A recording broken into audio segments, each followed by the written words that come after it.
Welcome to the channel guys. कैसे हैं आप लोग? आशा करता हूं आप लोग अच्छे होंगे फ्रेंड्स। एक नए एसएमई आईपीओ का नोटिफिकेशन आया है जिसका नाम है dark credit and capital limited. इस वीडियो के अंदर हम जानेंगे इसी एसएमई आईपीओ के बारे में, जानेंगे पूरा कंप्लीट डिटेल्स कंपनी के बारे में, आईपीओ की क्या इंपॉर्टेंट डेट्स हैं। सो फ्रेंड्स बने रहिएगा वीडियो में। तो चलिए इस आईपीओ के एनालिसिस को स्टार्ट करते हैं।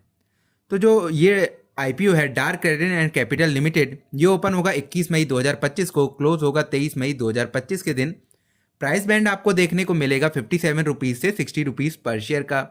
बात करें फेस वैल्यू की तो वो रखी गई है 10 रुपीज़ पर शेयर की। वहीं पर लॉट साइज आपको देखने को मिलेगा 2000 शेयर्स का। बात करें आईपीओ के टोटल इशू साइज की तो वो आपको देखने को मिलेगा 25 करोड़ 66 लाख का, जो कि पूरा का पूरा फ्रेश इशू है। इसमें कोई भी ओएफएस या ऑफर फॉर सेल हमें देखने को नहीं मिलेगा फ्रेंड्स। अब जानते हैं आईपीओ के अदर इंपॉर्टेंट डेट्स के बारे में। बात करें आईपीओ के अलॉटमेंट डेट की तो वो है 26 मई 2025 की। वहीं पर जो लिस्टिंग डेट है वो है 28 मई 2025 की। अब बात करते हैं फ्रेंड किस कैटेगरी में कितना परसेंट रिजर्वेशन रखा गया है। सो क्यूआईबी कैटेगरी में रखा गया है 50% का रिजर्वेशन। वहीं पर रिटेल कैटेगरी में रखा गया है 35% का रिजर्वेशन। और एचएनआई कैटेगरी के लिए रखा गया है 15% का रिजर्वेशन। अब जानते हैं प्रमोटर की होल्डिंग के बारे में। तो प्री आईपीओ जो प्रमोटर के पास होल्डिंग है वो है 98.47% की, और आफ्टर द आईपीओ कितनी हो जाएगी घटकर ये अभी डिस्क्लोज नहीं किया गया फ्रेंड्स। सो फ्रेंड्स ये तो हुई आईपीओ की डिटेल्स। आप जानते हैं कंपनी की डिटेल्स के बारे में कि कंपनी क्या करती है, क्या बनाती है। तो चलिए डायरेक्टली चलते हैं कंपनी की वेबसाइट पर, वहीं कंपनी की डिटेल्स के बारे में डिस्कस करेंगे फ्रेंड्स। सो फ्रेंड्स ये हम लोग आ गए हैं कंपनी की वेबसाइट पे। बात करें इस कंपनी की तो इसका इनकॉर्पोरेशन हुआ था 1994 में।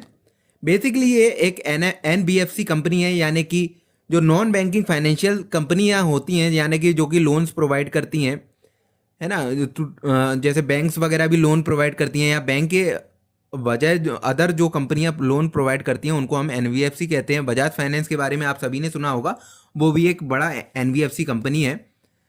सो फ्रेंड्स जो ये कंपनी है डार्क क्रेडिट एंड कैपिटल, ये बेसिकली जो इसका जो है ना लाइसेंस जो रजिस्टर्ड किया है, इनका ऑफिस जो है वो कोलकाता के अंदर है। इनका रीजनल ऑफिस जयपुर राजस्थान के अंदर लोकेटेड है। वहीं पर बात करें इनके जो प्रोडक्ट्स हैं, सबसे पहले मैं इनके प्रोडक्ट्स बता देता हूँ, यानी कि ये क्या सर्विसेज प्रोवाइड करते हैं। तो ये पर्सनल लोन प्रोवाइड करते हैं, अनसिक्योर्ड एमएसएमई लोन्स प्रोवाइड करते हैं, और सिक्योर्ड एमएसएमई लोन्स भी प्रोवाइड करते हैं। कंपनी बेसिकली क्या करती है, जो लो इनकम इंडिविजुअल्स रहते हैं ना, जैसे कि हमारे क्लीनर हो गए, प्यून्स हो गए, उनको ये लोन्स वगैरह या क्रेडिट सॉल्यूशन प्रोवाइड करते हैं। जो ये क्लीन प्यून्स जो होते हैं वो म्यूनसिपैलिटी के जो क्लीनर और प्यून्स रहते हैं उनको ये प्रोवाइड करती है क्रेडिट सॉल्यूशन। अभी कंपनी के पास जो टोटल कस्टमर्स हैं वो हैं 24,608 कस्टमर, जो कि 208 ब्रांचेस एंड कैंप के थ्रू सर्व किए जाते हैं इन 6 state across 64 districts in India. Company के पास अभी करेंटली 2 to 4 एम्प्लॉयज़ प्रेजेंट हैं फ्रेंड्स। तो बेसिकली ये एक एनबीएफसी कंपनी है, छोटी एनबीएफसी कंपनी बोल सकते हैं इसको। सो फ्रेंड्स ये तो हुई कंपनी की डिटेल। अब जानते हैं इस कंपनी के फाइनेंशियल के बारे में कि कंपनी फाइनेंशियली कैसे परफॉर्म कर रही है। सो फ्रेंड्स ये मैंने लगा लिए कंपनी के फाइनेंशियल। बात करें सबसे पहले एसेट की तो वो तो हमें कंटिन्यूसली 23 से 24 के अंदर ग्रो होते हुए देखने को मिल रहे हैं फ्रेंड्स। 2023 में 187 करोड़ थे, जो कि बढ़कर 235 करोड़ हो चुके हैं। और अभी हमारे 3 क्वार्टर के अंदर 2024-25 के 3 क्वार्टर के अंदर 221 करोड़ ये कर चुके हैं। बात करें रेवेन्यू की तो रेवेन्यू मुझे फ्लैटिश सा ही देखने को मिल रहा है ना। इस साल 3 क्वार्टर के अंदर 31 करोड़ किया, जो कि लास्ट ईयर किया था 33 करोड़। तो थोड़ा बहुत जंप हमें इस साल देखने को मिलेगा। वैसे 23 से 24 में भी थोड़ा बहुत जंप है। वहीं पर बात करें प्रॉफिट आफ्टर टैक्स की तो वो भी ठीक है, मतलब 23 में 3 करोड़ था, वो बढ़कर 4 करोड़ हो गया, और इस बार 5 करोड़ को क्रॉस कर जाएंगे। तो अच्छा है, ठीक है, जंप कर रहे हैं प्रॉफिट आफ्टर टैक्स में भी। वहीं पर बात करें बोरोइंग्स की तो बोरोइंग्स थोड़ा सा हायर साइड देखने को मिल रहा है। 31 दिसंबर 2024 तक 145 करोड़ 89 लैक्स का बोरोइंग्स कंपनी के पास इन टोटल था। तो चलिए ये तो है कंपनी के फाइनेंशियल। अब जानते हैं एक बार इसके अदर की परफॉर्मेंस या केपीआई इंडिकेटर्स के बारे में। सो फ्रेंड्स ये मैंने लगाए हैं इसके अदर केपीआई इंडिकेटर। बात करें डेट टू इक्विटी रेशियो की तो 2.51 देखने को मिलेगा, काफ़ी हायर साइड है फ्रेंड्स। वहीं पर पेट मार्जिन जो है वो है 12.38 का, ठीक है। प्राइस टू बुक वैल्यू जो है 0.92 है, ठीक है, अच्छा है, 1 के नीचे ही है, मतलब अच्छे वैल्यूशन पे ला रहे हैं। बात करें प्री आईपीओ पीई की तो वो है 15.12 का, और पोस्ट आईपीओ यानी कि आप आईपीओ आने के बाद हो जाएगा 13.06 का। सो फ्रेंड्स, ये हुए कुछ अदर केपीआई इंडिकेटर्स। अब जानते हैं इस कंपनी के ग्रे मार्केट प्रीमियम के बारे में।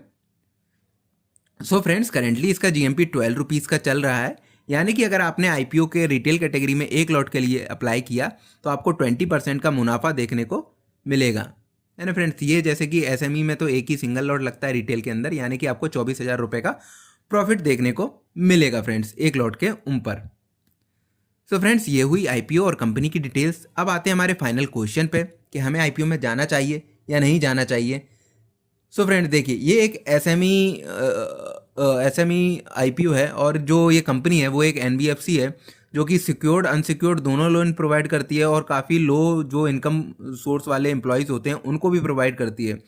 सो ये बेसिकली इस कंपनी के लिए बहुत बड़ा नेगेटिव पॉइंट मेरे को लगता है कि हो सकता है जैसे लो इनकम वाले हैं तो आगे चल के वो हो सकता है कि उनकी किस्त डिफ़ॉल्ट हो। अनसिक्योर्ड लोन में क्या होता है फ्रेंड्स के कोई भी सिक्योरिटी नहीं जमा करते हैं और छोटा अमाउंट देते हैं, हालांकि अनसिक्योर्ड लोन में, पर कोई सिक्योरिटी नहीं जमा करते तो उनका डिफ़ॉल्ट होने के चांसेस भी थोड़े हाई रहते हैं। इसके फाइनेंशियल तो हमने देख लिए, पर इसमें एक चीज़ मेंशन नहीं है इसके फाइनेंशियल में कि इसका एनपीए क्या है, नॉन परफॉर्मिंग एसेट कितना चल रहा है, वो सब अभी मेंशन नहीं था इसकी फाइनेंशियल फिगर में। सो वो भी एक बार गो थ्रू करना पड़ेगा कि वो कितना है ना। और ज़्यादातर ये जो छोटी एनबीएफसी होती हैं ज़्यादातर नुकसान में ही चली जाती हैं इनके एनपीए की वजह से, क्योंकि इनके जो नॉन परफॉर्मिंग एसेट होते हैं तो वो काफ़ी बढ़ जाते हैं। जैसे आपने येस बैंक में भी देखा होगा कि उनका एनपीए काफ़ी ज़्यादा होने के कारण जो लोन उनने बांटा वो वापस नहीं आया, उसके कारण वो बैंक भी कहाँ 1,000 का शेयर था जो कि अभी 10-12 रुपये पे ट्रेड करता हुआ भी देखने को हमें मिला। सो बेसिकली इसीलिए मैं ज़्यादा एनबीएफसी छोटे एनबीएफसी को नहीं प्रेफर करता हूँ। तो फ्रेंड्स, मेरा पॉइंट ऑफ व्यू इस आईपीओ को लेके क्लियर कट अवॉइड का है। ये सिर्फ मेरा पॉइंट ऑफ व्यू है, ये कोई भी बाय सेल रिकमेंडेशन नहीं है। बाय सेल रिकमेंडेशन के लिए आप अपने फाइनेंशियल एडवाइजर से जरूर कंसल्ट कीजिएगा फ्रेंड्स। और बात करें फिर भी कोई लिस्टिंग गेन पर्पस के लिए जाना चाहता है तो अभी जो इसका जीएमपी है वो 20% का है, इसको 20% और बढ़ जाने दीजिए, then you can go for the listing gain purpose. क्योंकि जो एसएमई आईपीओ है वो पूरा लॉट्स में ही ट्रेडिंग होती है, अगर फंस गया और लोअर सर्किट लग गया तो आप ट्रैप भी हो सकते हैं। इसलिए लिस्टिंग गेन पर्पस के लिए भी मेरा अवॉइड का ही रहेगा इस आईपीओ को लेके। सो फ्रेंड्स, इस वीडियो के अंदर हमने जाना dark credit and capital limited SME IPO के बारे में। So that's all for today guys, thanks for watching the video. Please like the video and subscribe to the channel. Thank you.